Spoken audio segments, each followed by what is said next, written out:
सच्ची मित्रता। दो मित्र थे, वे बड़े ही बहादुर थे। उनमें से एक ने अपने राजा के अन्याय के विरुद्ध आवाज उठाई। राजा बड़ा ही कठोर और बेरहम था।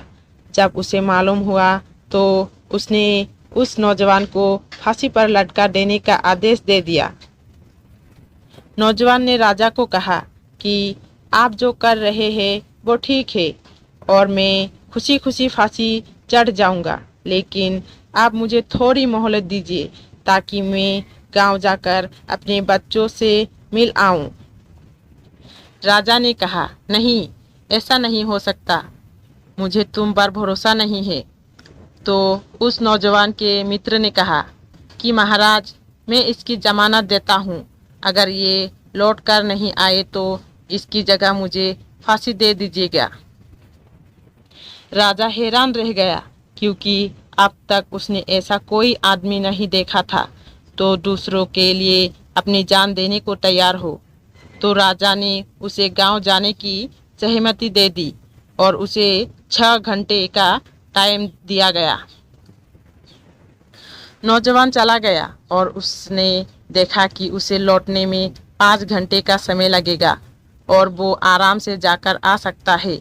अपने बच्चों से मिलकर लौटते समय रास्ते में उसका घोड़ा ठोकर खाकर गिर गया और फिर उठा ही नहीं, और उस नौजवान को भी चोट आई और इसी वजह से उसे आने में देरी हो गई। उधर 6 घंटे बीत जाने के बाद उसका मित्र खुश हो रहा था और भगवान से प्रार्थना कर रहा था कि उसका मित्र नहीं आए ताकि वो अपने दोस्त के काम आ सके। तय समय पूरा हो जाने के बाद मित्र को फांसी पर लटकाया जा रहा था कि नौजवान आ पहुंचा और उससे कहा, अब तुम घर जाओ और मुझे विदा करो। तो मित्र ने कहा, ये नहीं हो सकता, तुम्हारी मियाद पूरी हो गई है।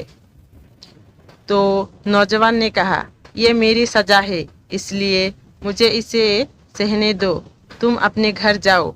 दोनों मित्र की इस बहस को राजा देख रहा था तो उसकी आंखें दबदबा आई और उसने दोनों को बुलाकर कहा, मैंने तुमको माफ़ कर दिया है और तुम्हारी दोस्ती ने मेरे दिल पर गहरा असर डाला है और इसके बाद बादशाह ने कभी किसी पर जुल्म नहीं किया। दोस्तों, कैसी लगी ये कहानी हमें कमेंट करके ज़रूर बताएं।